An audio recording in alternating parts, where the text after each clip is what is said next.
Assalamualaikum warahmatullahi wabarakatuh. Di sini kita berdua akan menjelaskan teori-teori kriminologi menurut mazhab lingkungan. Sebelum saya menjelaskan, perkenalkan dulu. Nama saya Noval Fawaz dengan NIM 20201011031165 dari kelas G. Dan saya bersama dengan teman saya. Saya Rangga Wisesa dengan NIM 202011101103111418. Di sini saya menjelaskan teori kriminologi menurut mazhab lingkungan. Yang pertama itu ada tinjauan singkat tentang kejahatan kriminologi. Kriminologi adalah ilmu yang mempelajari tentang aspek kejahatan. Kata kriminologi berasal dari bahasa Latin, yaitu gabungan crime yang artinya kejahatan dan logos yang artinya ilmu. Mempelajari kriminologi artinya kamu akan mengenali berbagai faktor penyebab terjadinya kejahatan. Maka dari itu, kriminologi memiliki hubungan dengan ilmu-ilmu lain, mulai dari sosiologi, ekonomi, psikologi, hukum, dan lain-lain. Di bawah ini, selanjutnya, maksudnya saya akan menjelaskan atau saya akan mengutip menurut para ahli mengenai definisi kriminologi. Yang pertama itu ada menurut W.A. Bongar. Ia mendefinisikan kriminologi sebagai ilmu yang bertujuan menyelidiki gejala kejahatan yang seluas-luasnya, atau kriminologi teoritis, atau kriminologi murni, yang seperti ilmu pengetahuan lainnya yang sejenisnya memperhatikan gejala-gejala dan mencoba menyelidiki sebab-sebab dari gejala-gejala kejahatan. Itu dinamakan dengan etnologi. Di luar kriminologi murni dan kriminologi teoritis tersebut terdapat kriminologi praktis dan terapan. Yang kedua itu saya akan menjelaskan menurut Reynolds, pembagian pengertian kriminologi yaitu memiliki kategori, yaitu kriminologi dalam arti luas dan kriminologi dalam arti sempit. Kriminologi dalam arti luas mencakup kriminologi dalam arti sempit dan kriminalistik. Dalam arti sempit, kriminologi merupakan ilmu yang mempelajari bentuk penjelamaan atau sebab-sebab dan akibat-akibat dari kriminalitas atau kejahatan dan perbuatannya sendiri.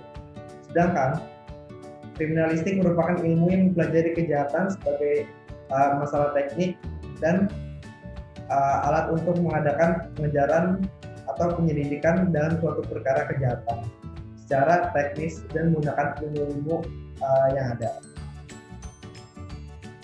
Setelah itu, saya akan menjelaskan ruang lingkup kriminologi. Ruang lingkup kriminologi itu terbagi menjadi dua, yaitu yang pertama itu ada kriminologi murni. Saya akan menjelaskan tentang kriminologi murni. Yang pertama itu ada antropologi kriminal.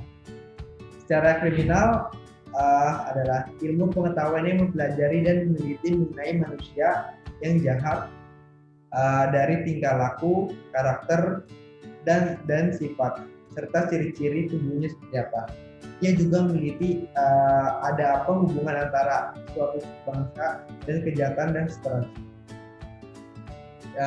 Yang kedua itu ada sosiologi kriminal.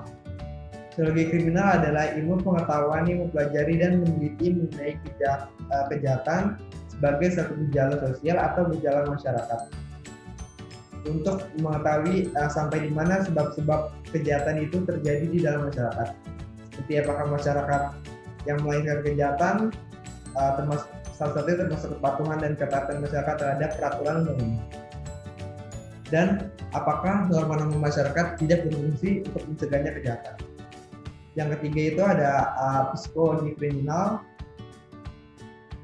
Ilmu pengetahuan ini mempelajari dan meneliti kejahatan dari sudut kejiwaannya. Apakah kejiwaan yang melahirkan kejahatan atau karena lingkungan dan sikapnya itu dalam bermasyarakat yang mempengaruhi kejiwaannya sehingga dapat menimbulkan kejahatan. Yang ketiga, yang keempat itu ada neurologi kriminal. Neurologi kriminal atau psikologi adalah ilmu pengetahuan yang mempelajari atau meneliti kejahatan dan penjahat yang sakit jiwa atau dari ulas syarafnya. Akibat sakit jiwa atau ulas syaraf ini menimbulkan kejahatan. Apakah kejahatan ini timbul dari sakit jiwa tersebut atau tidak? Yang kelima ini ada penologi. Penologi adalah ilmu pengetahuan ini mempelajari dan meneliti kejahatan dari penjahat-penjahat yang telah dijatuhi hukuman. Apakah kejahatan yang dijatuhi hukuman tersebut akan menjadi meresahkan masyarakat ataukah tidak? Dari kejahatan ini mungkin lebih meningkat kejahatannya atau enggak? Apakah demikian dikaitkan dengan latar belakang atau adanya keseimbangan antara pemindahan dan kejahatan yang dilakukan? Yang selanjutnya itu ada terapan. Yang pertama saya akan menjelaskan ruang lingkup yang high-knell criminal. Tujuan adanya high-knell criminal untuk mencegah terjadinya kejahatan. Maka usaha-usaha pemerintah yaitu menerapkan undang-undang secara konsisten dengan menerapkan sistem jaminan hidup dan kesejahteraan yang dilakukan semata-mata untuk mencegah timbulnya kejahatan serta sejauh mana pemerintah memperhatikan keinginan warganya untuk mencegah kejahatan. Yang kedua itu ada politika kriminal, yaitu teori yang dilakukan dengan cara melihat pencuri atau penjabretan banyak dilakukan para pengangguran yang tidak memiliki pendidikan dan keterampilan kerja. Maka pemerintah di sini harus melaksanakan program pendidikan dan keterampilan bagi para pengangguran sesuai dengan bakat yang dia miliki dan menyediakan pekerjaan serta penampungan para pengamen, pengemis dan PKK yang tidak punya tempat tinggal. Dan ini adalah salah satu tugas pemerintah dalam mewujudkan kesejahteraan warga dan rakyatnya dan untuk menjadikan warga-warganya ini menjadi aman. Yang ketiga itu ada kriminalistik, ilmu tentang menyelidiki teknik kejahatan dan penangkapan pelaku kejahatan untuk mengungkap kejahatannya. Merupakan teknik pengusulan atau penyelidikan secara signifik untuk mengungkap kejahatan yang menggunakan kriminalistik, antara lain yaitu dengan cara mengidentifikasi, yaitu dengan laboratorium kriminal, yaitu alat mengetesnya menggunakan golongan darah, alat mengetes kebohongan, balistik, dan alat pembantu keracunan, kedokteran kehakiman, forensik teknologi. Yaitu sektor kriminal lainnya sesuai dengan perkembangan teknologi. Selanjutnya, saya akan menjelaskan kejahatan. Kejahatan adalah perbuatan atau tingkah laku yang selain merugikan diri sendiri atau masyarakat karena dapat mengganggu ketentraman dan ketertiban. Jika dilihat dari sudut pandang yuridis, pengertian kejahatan adalah suatu perbuatan atau tingkah laku yang bertentangan dengan undang-undang.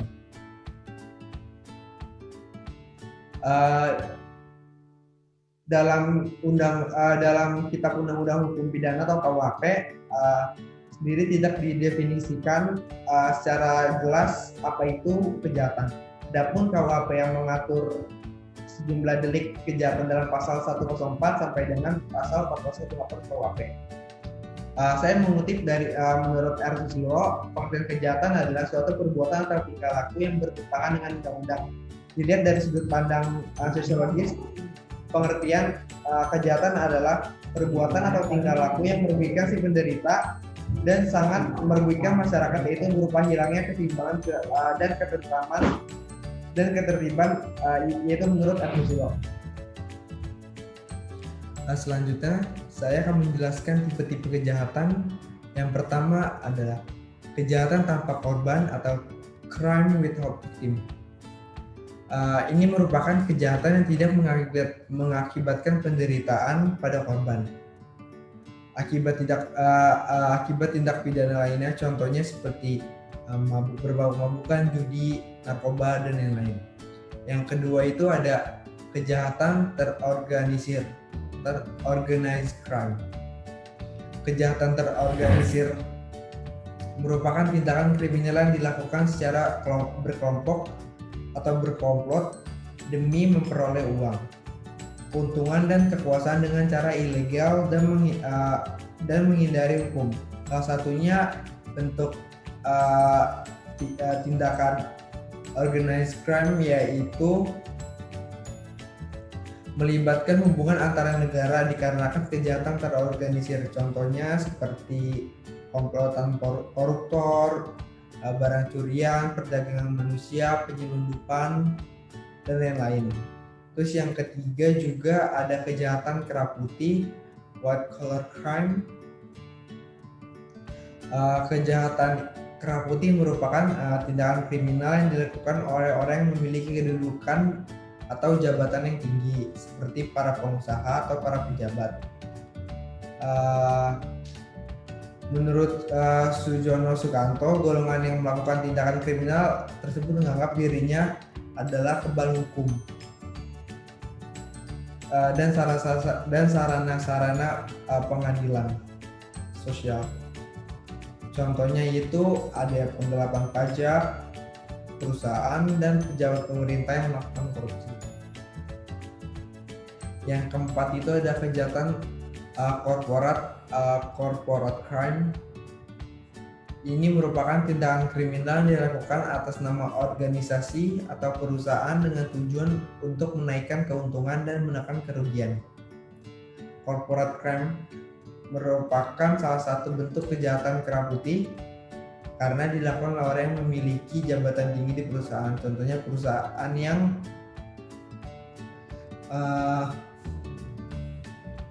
membuang aliran limbahnya ke sungai, terus juga kasus seperti lumpur lapindo dan Meikarta dan lain-lain.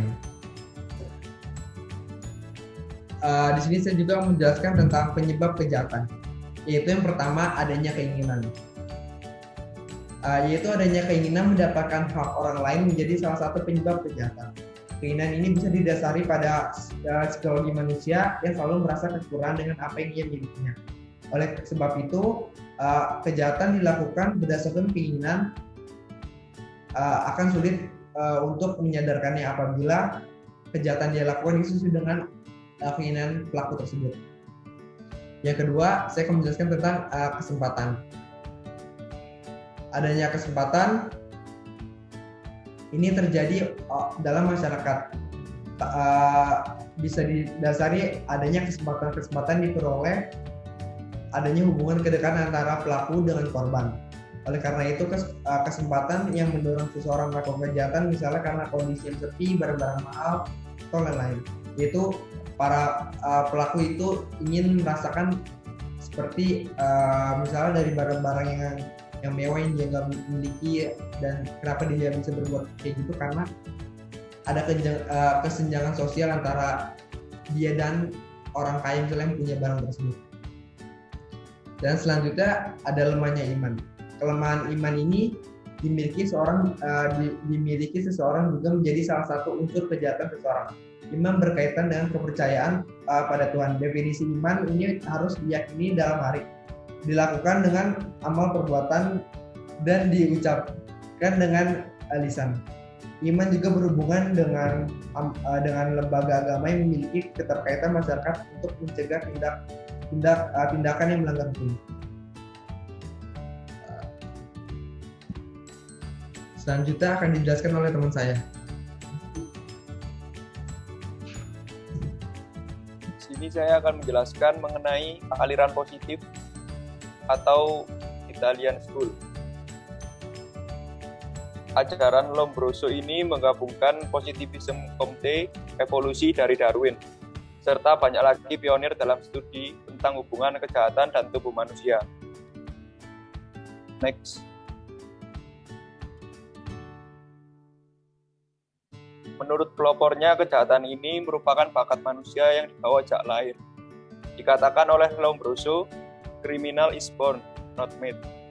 Teori Lombroso tentang born criminal atau penjahat yang dilahirkan menyatakan bahwa para penjahat adalah suatu bentuk yang lebih rendah dalam kehidupan, lebih mendekati nenek moyang mereka yang mirip kera dalam hal sifat bawaan dan watak 11 dibandingkan dengan mereka yang bukan penjahat. Manusia menurut Lombroso dapat dibedakan dari non-kriminal melalui beberapa atavistik stigmata atau ciri fisik dan makhluk. Pada tahap perkembangan, sebelum mereka benar-benar menjadi manusia, Lombroso beralasan bahwa seringkali para penjahat memiliki rangai besar dan gigi taring yang kuat. Ada beberapa proposisi yang dikemukakan oleh Lombroso tentang born criminal ini. Yang pertama, penjahat dilahirkan dan mempunyai tipe yang berbeda-beda. Yang kedua, tipe ini bisa dikenal dari beberapa ciri tertentu seperti tengkorak yang asimetris, tulang yang panjang, hidung yang pesek. Penolakan terhadap mazhab sosialis dilancarkan oleh kaum-kaum tipologi, yakni mereka menganggap bahwa kejahatan bukan dihasilkan dari pengaruh ekonomi, namun kejahatan dihasilkan dari pengaruh perilaku manusia itu sendiri. Penolakan terhadap aliran klasik ini disebut aliran positive school pada abad ke-19. Next. Aliran positif muncul ketidakpuasan dari jawaban-jawaban aliran klasik. Aliran yang berusaha menjelaskan mengapa seseorang bisa bertindak jahat. Aliran ini bertolak pada pandangan bahwa perilaku manusia ditentukan oleh faktor-faktor di luar kontrolnya, baik yang merupakan faktor biologik atau maupun kultural. Ini berarti manusia bukan makhluk yang bebas untuk berbuat menurut dorongan keinginan, tetapi dibatasi oleh perangkat biologisnya dan situasi kulturalnya. Secara singkat, aliran ini berpegang pada keyakinan bahwa kehidupan seseorang dikuasai oleh hukum sebab akibat atau cause-effect relationship. Aliran positif mempunyai landasan berpikir sebagai berikut. Yang pertama, kehidupan manusia dikuasai oleh hukum sebab akibat. Kedua, masalah-masalah sosial seperti kejahatan dapat diatasi dengan melakukan studi secara sistematis mengenai tingkah laku manusia. Yang ketiga, tingkah laku kriminal adalah hasil dari kondisi abnormalitas yang mungkin saja abnormalitas ini terletak pada individu atau juga pada lingkungannya. Paham ini menggantikan doktrin kebebasan berkehendak atau the doctrine of free will. Bagi aliran positif, manusia dipandang tidak mempunyai kebebasan berkehendak, tetapi dipengaruhi oleh kondisi internal dan eksternal manusia itu sendiri. Ada 3 segmen teori dalam aliran positif. Yang pertama, segmen yang bersifat biologis, pemikiran Lombrosian mengenai ciri fisik penjahat. Kedua, segmen yang bersifat psikologis, antara lain tentang psychological factors, antara lain neuroticism, psikotisism, psikopatik, yang menyebabkan seseorang cenderung melakukan kejahatan. Dan yang ketiga, segmen social positivism, seperti terdapat pada pemikiran Adolf Quetelet, Rawson, Henry Mayhew, dan Durkheim, mengenai societal factors, antara lain poverty, membership of subcultures, low level of education, crowded cities, distribution of wealth. Sebagai faktor pendorong terjadinya kejahatan. Mengenai penghukuman, aliran ini menganjurkan agar pelaku tidak perlu dihukum, sebab ia hanyalah korban keadaan yang berada di luar kontrolnya sebagai individu. Langkah yang lebih strategis adalah melakukan pembenahan sistem lingkungan seperti sosial, ekonomi, budaya, dan politik secara holistik. Di samping itu, melakukan terapi khusus terhadap pelaku yang bermasalah terhadap psikologis dan biologis. Next.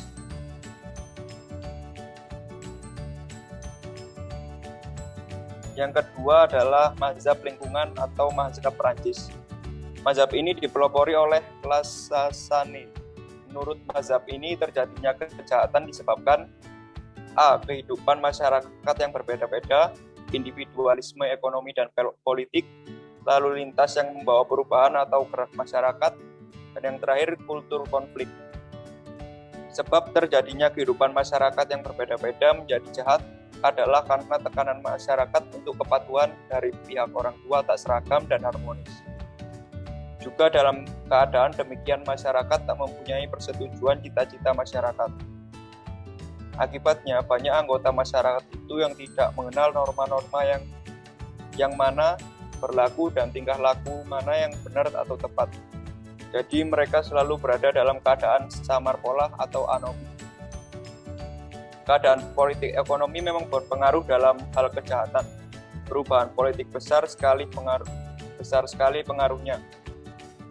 Dengan adanya perubahan norma, dengan sendirinya berubah pula pandangan orang-orang itu di masyarakat. Orang-orang akan mengalami anomi, norma mana yang harus diikuti, akhirnya orang tidak tahu mana perbuatan baik dan buruk. Soal ekonomi, naik turunnya struktur ekonomi dapat diikuti dengan statistik kriminal. Karena kejahatan itu tidak saja dilakukan oleh orang yang ekonominya lemah, tetapi dapat juga dilakukan oleh orang-orang yang mempunyai kedudukan ekonomi dan politik yang tinggi. Mobility adalah pengaruh revolusi industri dan revolusi demokrasi, mengakibatkan bertambah banyaknya mobilitas.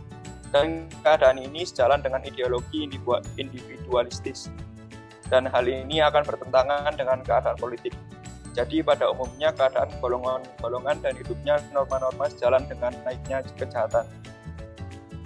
Dengan adanya pengaruh kebudayaan dari luar atau dengan adanya perubahan kebudayaan besar sekali pengaruhnya. Terlihat dengan kenakalan anak-anak, perubahan kebudayaan dan norma paling mempengaruhinya. Sehingga dapat disimpulkan bahwa naik turunnya kejahatan menurut D. Sujono tergantung kepada keadaan masyarakat itu sendiri. Bagaimana sistem pergaulan masyarakat, keadaan politik, perekonomian, kebudayaan, dan begitu pula keadaan keluarga seseorang. Selanjutnya saya akan menjelaskan tentang hubungan kriminologi dengan kejahatan terlebih dahulu. Definisi kriminologi menurut sarjana terkemuka, hal yang berhubungan dengan kejahatan ialah sebab timbul dan melenyapnya kejahatan akibat yang ditimbulkan. Reaksi masyarakat dan pribadi penjahat atau umur, keturunan, pendidikan, dan cita-cita. Keseluruhan ilmu yang membahas hal yang bersangkut paut dengan kejahatan yang satu sama lain yang tadinya merupakan data yang terpisah digabung menjadi suatu kebulatan yang sistematis disebut kriminologi. Inilah sebabnya orang mengatakan kriminologi merupakan gabungan ilmu yang membahas kejahatan. Manfaat dari dipelajarinya kriminologi ialah memberikan sumbangannya dalam penyusunan perundang-undangan baru, menjelaskan sebab-sebab terjadinya kejahatan atau etiologi kriminal, yang pada akhirnya menciptakan upaya-upaya pencegahan terjadinya kejahatan. Secara formil, kejahatan dirumuskan sebagai suatu perbuatan yang oleh negara diberi pidana. Pemberian pidana dimaksudkan untuk mengembalikan keseimbangan yang terganggu akibat perbuatan itu. Selanjutnya akan dijelaskan oleh Saudara Naufal Bawas.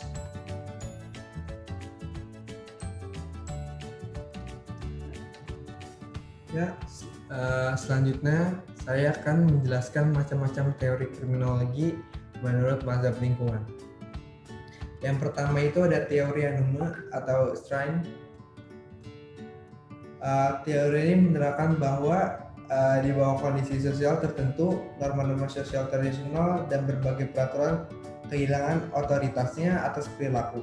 Sedangkan menurut Robert, Camerton menganggap bahwa manusia pada dasarnya selalu melanggar hukum setelah putusnya antara tujuan dan cara mencapainya menjadi sedemikian besar.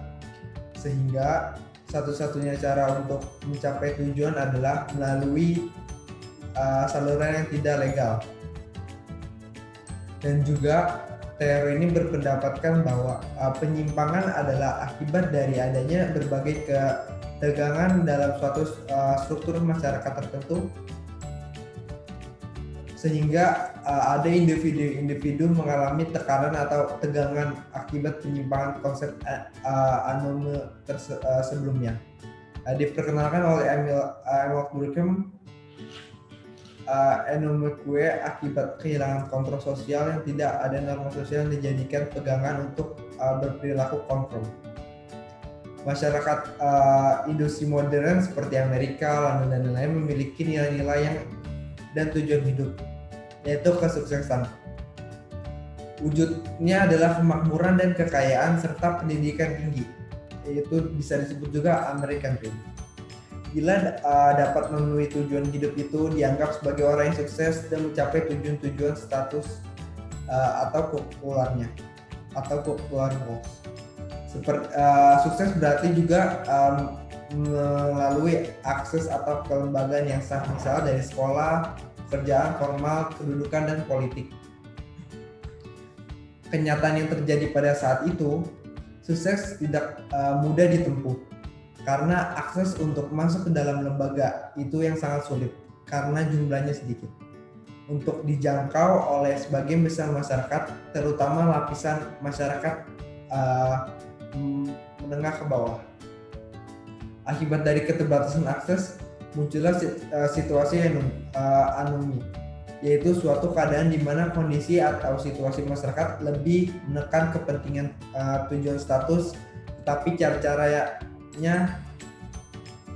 yang sah untuk mencapai tujuan tersebut sulit dijangkau karena akses dan jumlah sedikit. Kenyataannya memang struktur sosial tidak dapat menyediakan kesempatan yang sama bagi semua lapisan masyarakat untuk meraih tujuan tersebut.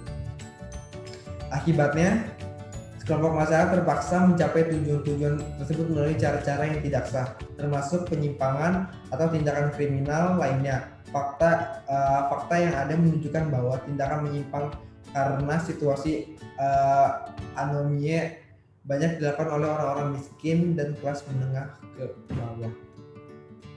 Selanjutnya ada teori penyimpangan budaya. Teori penyimpangan budaya ini menganut dari teori-teori budaya yang mengklaim bahwa orang-orang dari kelas bawah memiliki seperangkat nilai-nilai yang berbeda dan cenderung konflik dengan nilai-nilai orang menengah kelas ke atas. Sebagai konsekuensinya, maka orang yang ekonominya ke bawah ini mengikuti sistem nilai mereka sendiri. Mereka mungkin telah melanggar norma-norma konvensional dengan cara mencuri, perampok, atau sebagainya. Secara umum, perilaku penyimpang ini dikaitkan dengan pelanggaran satu atau lebih norma yang berlaku dalam masyarakat. Sebelum itu, norma itu adalah aturan yang memadu tindakan orang. Summer memecahkan norma menjadi 3 kategori, yaitu folkways, mores, dan laws.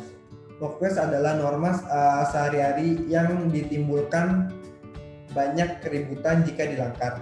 Adapun mores yang artinya moral, yaitu menghasilkan lebih banyak kemarahan jika dilanggar. Sementara laws adalah hukum, dianggap sebagai norma terkuat karena didukung adanya sanksi resmi atau respon formal dari lembaga penegak hukum.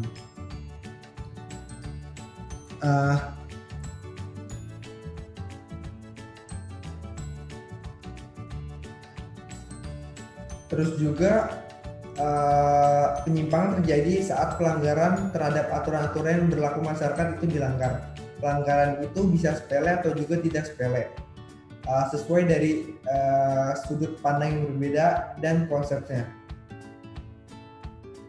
atau juga dari perspektif. Perspektif ini menilai perilaku penyimpang terjadi karena definisi penyimpangan diterapkan pada perbuatan itu. Maka dengan konstruktivisme sosial atau kajian soal penyimpangan bukan tentang mengapa individu tertentu melanggar norma, melainkan dengan norma-norma itu dibangun sendiri. Selanjutnya akan dijelaskan oleh teman saya, itu Rangga. Saya akan menjelaskan teori yang terakhir, yaitu teori kontrol sosial. Pengertian teori kontrol atau kontrol teori merujuk kepada setiap perspektif yang membahas ihwal pengendalian tingkah laku manusia. Pengertian teori kontrol sosial atau social control teori merujuk kepada pembahasan delinkuensi dan kejahatan yang dikaitkan dengan variabel-variabel yang bersifat sosiologis, antara lain struktur keluarga, pendidikan, dan kelompok dominan. Dengan demikian, pendekatan teori kontrol sosial ini berbeda dengan teori kontrol lainnya. Kemunculan teori kontrol sosial ini diakibatkan 3 ragam. perkembangan dalam kriminologi. Yang pertama, adanya reaksi terhadap orientasi labeling dan konflik dan kembali kepada penyelidikan tentang tingkah laku kriminal. Kedua, munculnya studi tentang criminal justice sebagai suatu ilmu baru telah membawa pengaruh terhadap kriminologi menjadi lebih pragmatis dan berorientasi pada sistem. Yang ketiga, teori kontrol sosial telah dikaitkan dengan suatu teknik riset baru khususnya bagi tingkah laku anak atau remaja, yakni self-report survey. Teori kontrol sosial yang paling andal dan sangat populer telah dikemukakan oleh Travis Hirschi.